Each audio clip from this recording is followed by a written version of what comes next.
नमस्कार विद्यार्थी मित्रांनो. सेमिस्टर सेकंडच्या व्यवस्थापन तत्त्वे आणि उपयोगिता, मॅनेजमेंट प्रिन्सिपल्स अँड ॲप्लिकेशन्स या विषयाच्या दुसऱ्या युनिटमध्ये आपण लीडरशिप, नेतृत्व या व्यवस्थापनाच्या एका महत्त्वाच्या कार्याचा आपण अभ्यास करतोय.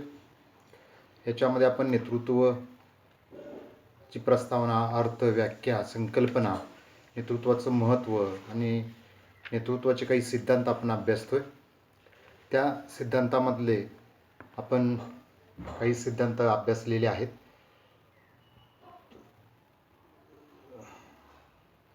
त्याच्यामध्ये आपण आता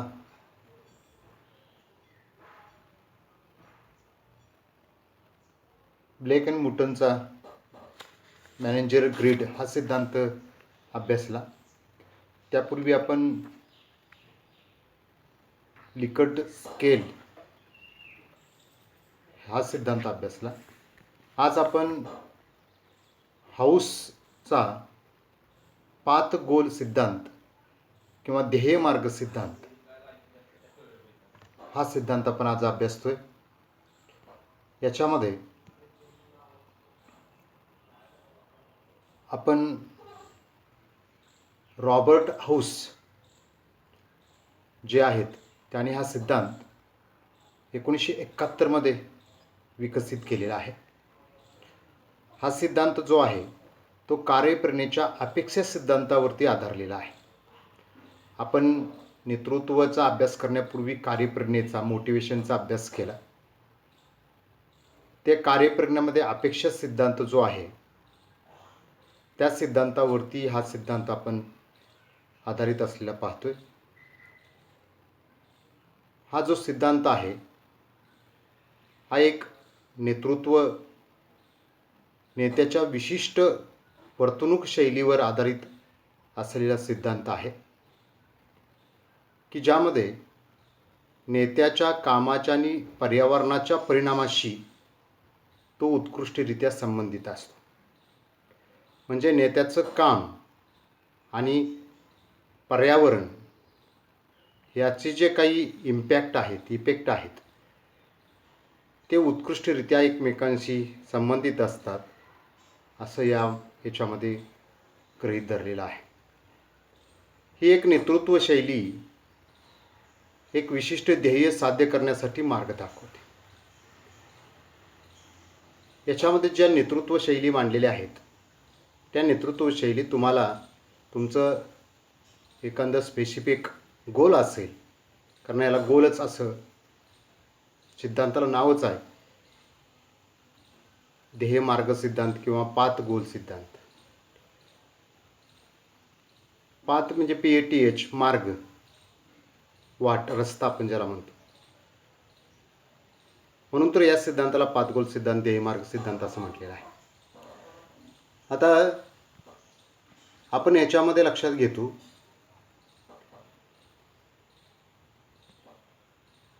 की हा जो सिद्धांत आहे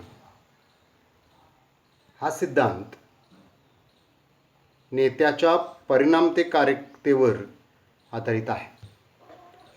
नेत्याची जी काम करण्याची इफेक्टिव्ह पद्धत आहे, इफेक्टिव्हनेस आहे, त्याचा जो इम्पॅक्ट आहे, त्याचा जो प्रभाव आहे त्याच्यावरती आधारित आहे. ज्याच्या वर्तणुकीमुळे कर्मचाऱ्यांचे प्रयत्न आणि कामगिरीच्या दरम्यान असणाऱ्या अपेक्षित आकांक्षांची जाणीव मोठ्या प्रमाणावरती प्रभावित होते. या वाक्याचा अर्थ लक्षात घेणं आवश्यक आहे. म्हणजे नेत्याच्या प्रभावतेमुळे कर्मचाऱ्यांचे प्रयत्न आणि त्यांची कामगिरी जी आहे, म्हणजे त्याचा प्रयत्न आणि मिळणारं फलित, कामगिरी, परफॉर्मन्स याच्यामध्ये ज्या कर्मचाऱ्यांच्या अपेक्षा आहेत, आकांक्षा आहेत, त्याची जाणीव त्या नेत्याच्या मध्ये असते.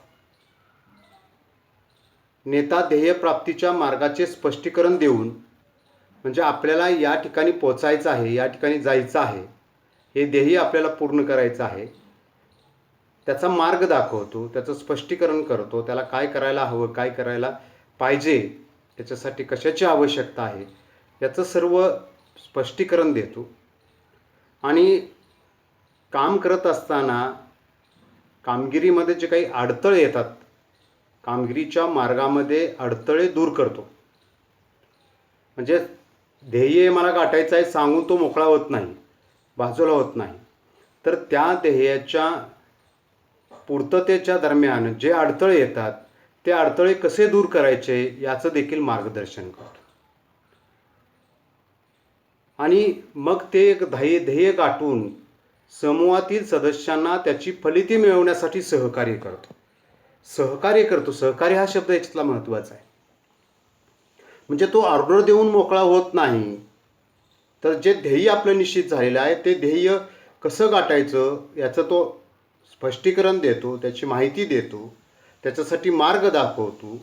आणि कार्य करत असताना, ध्येय गाठत असताना जे अडथळे येतात, अडचणी येतात, संकट येतात, आव्हाने निर्माण होतात, ती कशी दूर करायची याच्याबद्दल सुद्धा मार्गदर्शन करतो. आणि या सर्व गोष्टीबाबत तो सहकार्य देखील करतो. म्हणजे एकतर्फी फक्त कर्मचाऱ्यावरती सोडून तो मोकळा होत नाही, ही बाब आपण लक्षात घेणं आवश्यक आहे. आता याच्यामध्ये आपण पाहतोय की आपण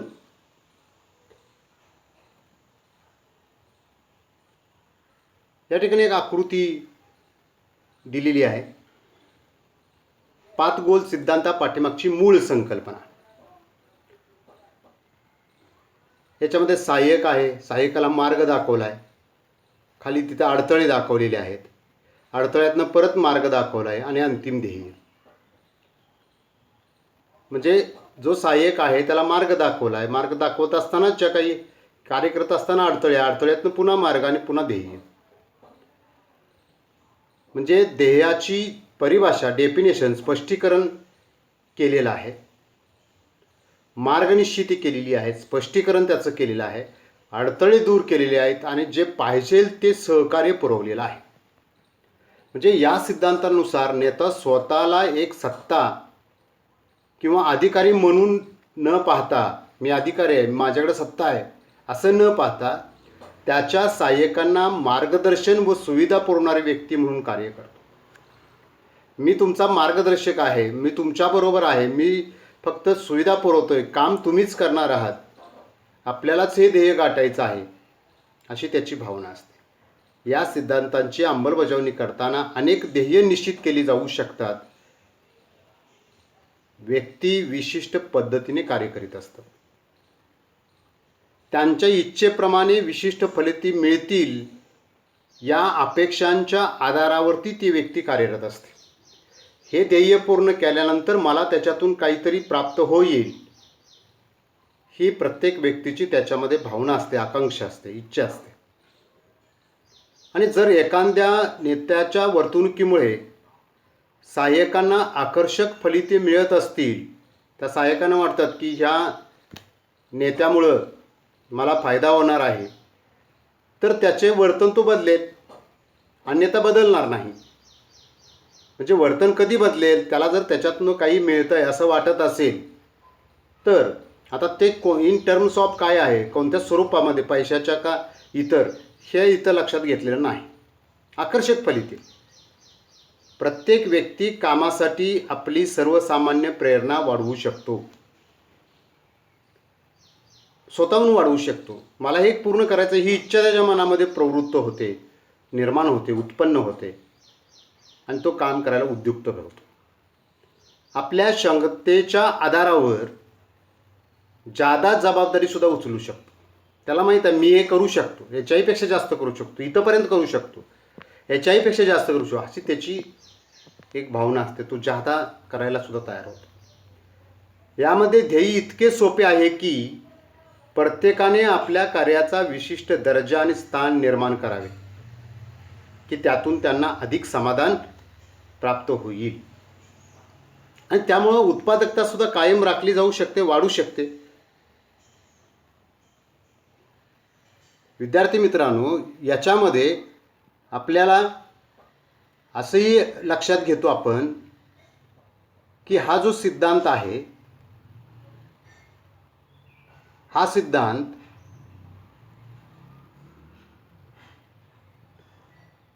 या आपण सगळ्या आता गोष्टी लक्षात घेतल्या. याच्यामध्ये कार्य आणि पर्यावरण मगाशी एक शब्द होता, त्याची काय वैशिष्ट्ये आहेत, कर्मचाऱ्यांची काय वैशिष्ट्ये असू शकतात, अनुभव असते, क्षमता असते, अडथळे कामातले अडथळे येऊ शकतात, अनौपचारिक अधिकार पद्धती असते, कार्यसमूह असतो वगैरे.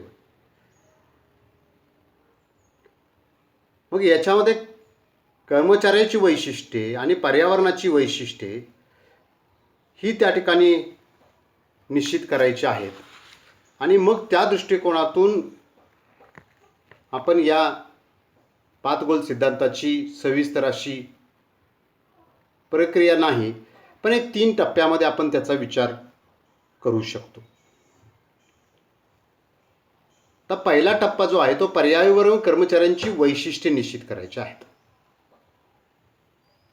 आता 5 गोल सिद्धांताचं एक विशेष ध्येय म्हणजे कार्यातील अडथळे निवारण करणे. जर अडथळे खूपच कठीण असतील तर नेत्याला त्यामध्ये सहभागी होऊन योग्य मार्ग निवडण्यासाठी कर्मचाऱ्यांना मदत करावी लागते. अनेकदा अतिशय कठीण ध्येय ठरवली जातात आणि ती पूर्ण करत असताना मग अडचणी भरपूर येतात. ह्याच्यामध्ये काय मुद्दे केलेले आहेत. कामाचे डिझाईन. कामाच्या डिझाईनसाठी नेत्याची मदत घ्यावी लागते. कार्य अधिक संदिग्ध अस्पष्ट असेल तर नेत्याला अधिक कठीण कामासाठी त्याच्या कर्मचाऱ्यांना सहाय्यकांना मदत करावी लागते. औपचारिक अधिकार पद्धती. काही वेळेस नेता स्पष्ट ध्येय पुरवतो किंवा कर्मचाऱ्यांना काही किंवा सर्व अधिकारसुद्धा देतो. तुमचं तुम्ही ठरवा ते करा. अर्थात हे सर्व अधिकाराच्या नेतृत्व शैलीवर अवलंबून असतं. तो काय वेळा म्हणतो हे आहे ना ते तुम्ही करावं, हे ते केले की मला सांगा फक्त झालं. त्याच्यासाठी काय जे आवश्यक आहे ते तुमचं, त्या एवढा अधिकार तो स्वातंत्र्य देऊन टाक. कार्यसमूह वर्कर ग्रुप जो असतो हा जर कार्यसमूह सहकार्य करणारा नसेल तर नेत्याला समन्वय साधण्याचे आणि एकी हेच बळ या तत्वाचा अवलंब करण्याची भूमिका घ्यावी लागते. त्यासाठी सोबत्यांची, उत्साहाची, त्यागाची वृत्ती सर्व समूहाला पुरवावी लागते. जर कार्यसमूह जर सहकार्य करणार नसेल तर वेगळी भूमिका नेत्याला घ्यावी लागते. कर्मचाऱ्यांची वैशिष्ट्ये. कर्मचारी त्यांच्या गरजांच्या आधारावर त्यांच्या नेत्यांच्या वर्तनाचे मूल्यमापन करतात. तो चांगला वाईट आहे कसे, त्याला किती मदत झाली, त्याला त्याची गरज किती पूर्ण झाली त्याच्यावर तो चांगला का वाईट ठरवतो. जसं एखाद्या लग्नाला गेलो आपण तर त्या ठिकाणी जेवण कसं होतं, जेवण मे बी चांगलं असेल, वाईट सगळं होतं, त्याने मेन्यू असं तसं, कारण सगळेजण मेनू चांगला असतो. पण तुम्हाला जर व्यवस्थितपणे जेवायला मिळत नसेल तर ते लग्न व्यवस्थित झालं नाही. आणि तुम्हाला जरी व्यवस्थित मिळालं असेल आणि बाकीच्या 1000 लोकांना जरी व्यवस्थित मिळालं नसेल तर तुम्हाला मिळालं म्हणजे तुमच्या दृष्टीने लग्न चांगलं. तसंच कर्मचाऱ्यांचं आहे. नेता कोण चांगला, जर कर्मचाऱ्यांना त्याचं जर समाधान होत असेल, बाकीच्यांचं काय पण असू दे पण त्याचं होत असेल तर तो चांगला, आणि तुमचं होत नसेल तर तो वाईट. किंवा तुम्ही एखाद्याला 10 वेळा मदत करा आणि 11 वेळा तुम्ही जर म्हटला थोडंसं आहे तर तो 10 वेळेचा तो सोयीस्करपणे मदत विसरतो आणि तुम्हाला मूर्ख ठरवतो. म्हणजे ह्यापेक्षा वाढत जातं. मग त्यांच्या गरजा, त्यांची संलग्नता आहे, क्षमता असते, त्यांची स्तर असते, नियंत्रणाची इच्छा असतात.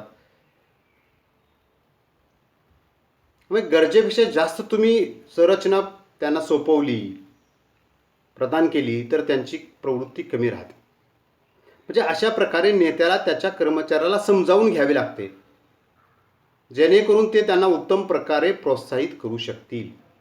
म्हणजे पर्यावरणाची किंवा कर्मचाऱ्यांची वैशिष्ट्ये जी आहेत ती तुम्ही या ठिकाणी लक्षात घेतली पाहिजे.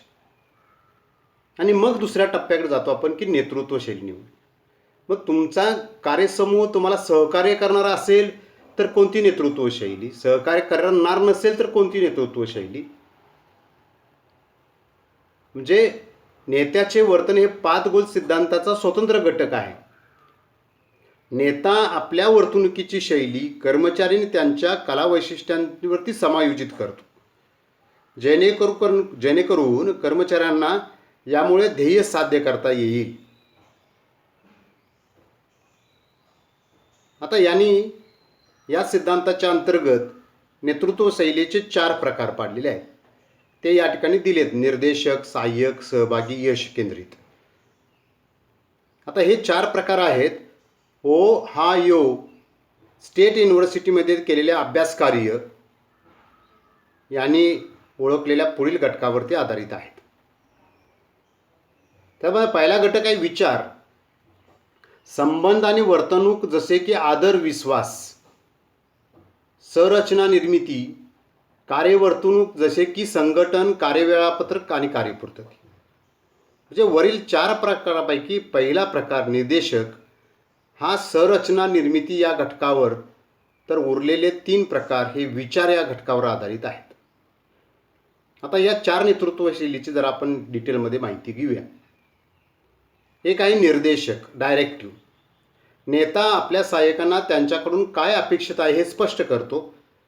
कर्मचाऱ्यांना काय करायचे आहे, कसे करायचे आहे याचे निर्देश देतो. कामाचे वेळापत्रक तयार करून त्यांच्या कार्यात योग्य तो समन्वय साधतो. आणि कर्मचारी जेव्हा कामाबद्दल अनिश्चित असतात किंवा पर्यावरणामध्ये भरपूर अनिश्चितता असते, तेव्हा ही नेतृत्व शैली अधिक परिणामकारक ठरू शकते. या नेतृत्व शैलीत नेता मार्गदर्शक तत्वाची अंमलबजावणी करीत असतो, कामगिरीचे मानक निश्चित करत असतो, स्टँडर्ड, आणि त्या स्टँडर्डनुसार कार्य होण्यासाठी योग्य नियंत्रण ठेवतो. चांगले काम करणाऱ्यांना बक्षीस मिळतं, तर काम चुकरांना शिक्षा मिळते. म्हणजे हे नेतृत्व शैली आहे, ही कार्यवरती आधारित आहे. कार्य झाले तर शाबासकी, नाही झाले तर शिक्षा. दुसरे आहे सहाय्यक. नेता कर्मचाऱ्यांशी मैत्रीपूर्ण आणि सलोख्याचे संबंध निर्माण करून कार्य वातावरण आनंददायी बनवतो. नेतृत्व शैलीमध्ये नेता कर्मचाऱ्यावर विश्वास व्यक्त करतो, कर्मचाऱ्यांच्या गरजा, कल्याणकारी योजना लक्षात घेतो, त्यांच्याकडे वैयक्तिक लक्ष पुरवतो, त्यांच्या अडीअडचणी सोडवतो. आणि ज्या ठिकाणी अत्यंत कठीण कार्य पार पाडली जातात, तसेच संबंध हे मानसिकदृष्ट्या आव्हानात्मक असतात, अशा परिस्थितीमध्ये ही नेतृत्व शैली आपल्याला प्रभावी ठरताना दिसते. ही नेतृत्व शैली ही लोकाभिमुख आहे, कारण तर लोकांच्यावरती विश्वास ठेवला जातो. सहाय्यक तुमचा एक सहकारी म्हणून मी आहे असं त्या ठिकाणी भासवलं जातं. आणि तिसरे जे आहे ते सहभागी, पार्टिसिपेटिव्ह. म्हणजे या नेतृत्व शैलीत नेता निर्णय प्रक्रियेमध्ये संबंधितांना सहभागी करून घेतो, त्यांच्याशी विचारविनिमय करतो, प्रश्नांच्या सोडवणुकीसाठी तसेच ध्येयपूर्तीसाठी महत्त्वाच्या निर्णयाबाबत सल्लामसलत करतो. नेत्याचा कर्मचाऱ्यावर विश्वास असतो. ज्या ठिकाणी कर्मचारी उच्च प्रशिक्षित, कौशल्यवान, कार्यमग्न किंवा थेरी वायमधले आपण जसं म्हणतो, त्या ठिकाणी नेतृत्व शैली उपयुक्त पडते. चौथी आहे यश केंद्रित, त्याला अचिव्हमेंट ओरिएंटेड असं म्हटलेलं. Achievement oriented. नेता या ठिकाणी काय करतो, आपल्या अनुनयासाठी आव्हानात्मक ध्येय ठरवतो, चॅलेंजिंग गोल ठरवतो. त्यांना त्यांच्या उच्च स्तरावर कार्य करण्याची अपेक्षा ठेवतो. या अपेक्षा पूर्ण करण्याच्या त्यांच्या क्षमतेवर आत्मविश्वास दाखवतो. ही नेतृत्व शैली व्यावसायिक कार्य वातावरणात, म्हणजे तांत्रिक, शास्त्रीय, पर्यावरण वातावरणामध्ये, म्हणजे विक्रीचं उद्दिष्ट गाठणे, असे अत्यंत कठीण जिथं आव्हानात्मक काम असतं, त्या ठिकाणी ही यश केंद्रित, म्हणजे ते काम केलं त्याचं यश मिळालं, यश केंद्रित. म्हणजे कठीण ध्येय पूर्ण झाले म्हणजे यश मिळाले, असं या नेतृत्व शैलीमध्ये समजलं जातं. आता तिसरा घटक याच्यामध्ये आहे तो प्रेरणादायी घटक विकसित करणे. म्हणजे एखाद्या नेतृत्व शैलीत निवड केली की नेत्याला यशस्वी होण्यासाठी कोणत्या प्रेरणादायी घटकाचा अवलंब करावयास हवा हे ठरवता येते. त्यासाठी नेत्याला कर्मचाऱ्यासाठी ध्येय निश्चित करून, मार्ग ठरवून उत्पादन कार्यातील अडथळे दूर करावे लागतात. या सिद्धांताच्या अंमलबजावणीच्या दरम्यान काय अडचणी येऊ शकतात ह्या तिसऱ्या टप्प्यात नेत्याला समजू शकतं. पण नेता हा सर्व प्रकारचं मार्गदर्शन आणि सर्व सहकार्य करण्यासाठी सक्षम असतो. जरी निर्देशक नेतृत्व शैली वापरली जात असली तरी नेता सहाय्य करीत असतो. आणि जे कर्मचारी नेत्याला सहकार्य करत नाहीत ते उत्पादन वाढवण्यासाठी प्रयत्न करणार नाहीत, काम करण्यासाठी प्रयत्न करणार नाहीत. आता आपण ज्या वेळेला हे लक्षात घेतो त्यावेळेला ही संरचना तयार करत असताना ती कशी नेतृत्व शैलीमध्ये समायोजित करायची हा भाग असतो. आणि हाऊस यांच्या या ध्येय मार्ग सिद्धांतामध्ये कर्मचारी त्यांच्या स्वतःच्या गरजावर आधारित त्याच्या नेत्याच्या वर्तणुकीचे विश्लेषण करतो, जसे की नेता देखील त्याची वागणूक कशी आहे हे समजून घेण्याचा प्रयत्न करतो. म्हणजे दोघंही एकमेकांना कसे त्यांचं वर्तन आहे हे लक्षात घेत असतात. म्हणजे या मूल्यांकनामध्ये कर्मचाऱ्यांशी संलग्नता असेल, त्याची प्रतिभा असेल, क्षमता असेल, बांधिलकी असेल, याच्या आधारित एकमेकांचं मूल्यमापन करतात. एखाद्या नेत्याची नियंत्रण करण्याची इच्छा काय दिसते हे याच्यातनं याच्यामध्ये स्पष्ट होतं.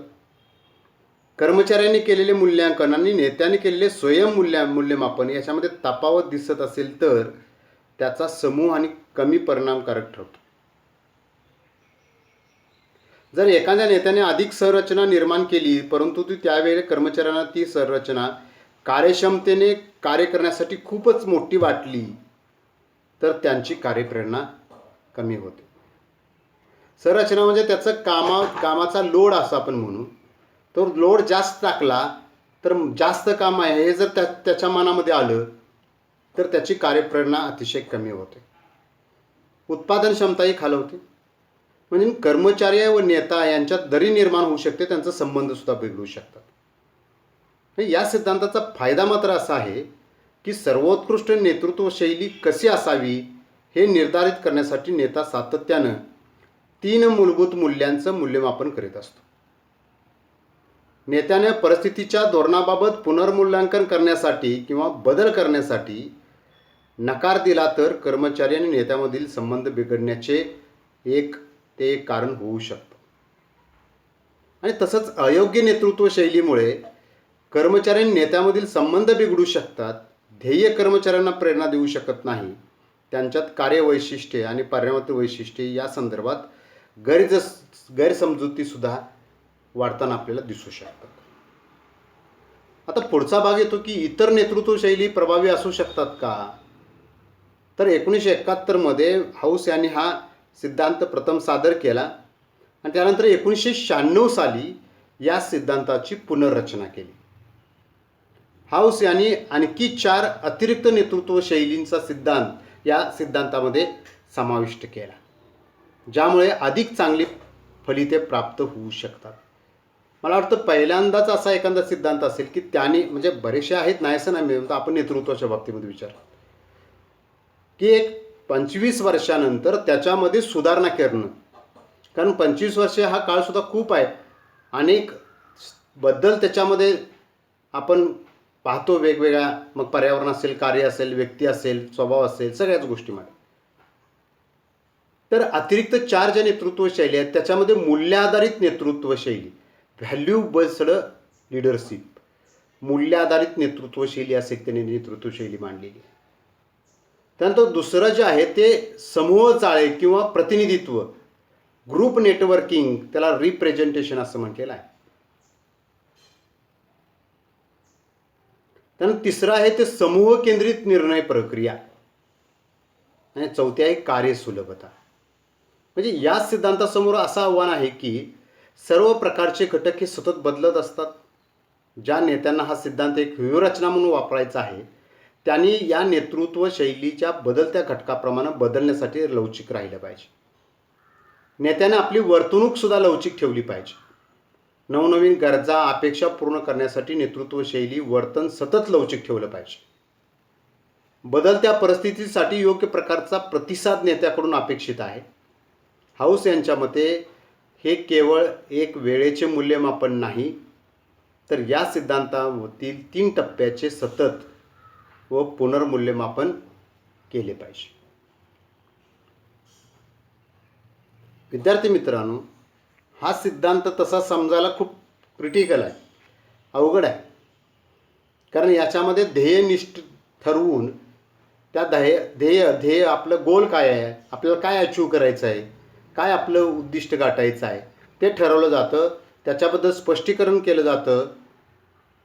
त्याच्यात ते पूर्ण करत असताना येणारे अडथळे दूर केले जातात. त्याच्यासाठी सहकार्य केलं जातं. म्हणजे त्यासाठी वेगवेगळ्या प्रकारच्या नेतृत्व शैली वापरल्या जात असतात. आणि या नेतृत्व शैलीमध्ये हाऊस यांनी 25 वर्षानंतर सुद्धा काही बदल केलेले आहेत. ते बदलसुद्धा आपण या अनुषंगाने लक्षात घेऊ शकतो. तर विद्यार्थी मित्रांनो, आपण हे नेतृत्वाचे 3 सिद्धांत आपल्याला जे अभ्यासाला होते ते अभ्यासलेले आहेत. तर हा सिद्धांत तुम्ही शांतपणे ऐकून घेतला, समजून घेतला, याबद्दल मी तुमचं मनापासून आभार व्यक्त करतो. आणि आपण आजचं व्याख्यान या ठिकाणी थांबवूया. धन्यवाद.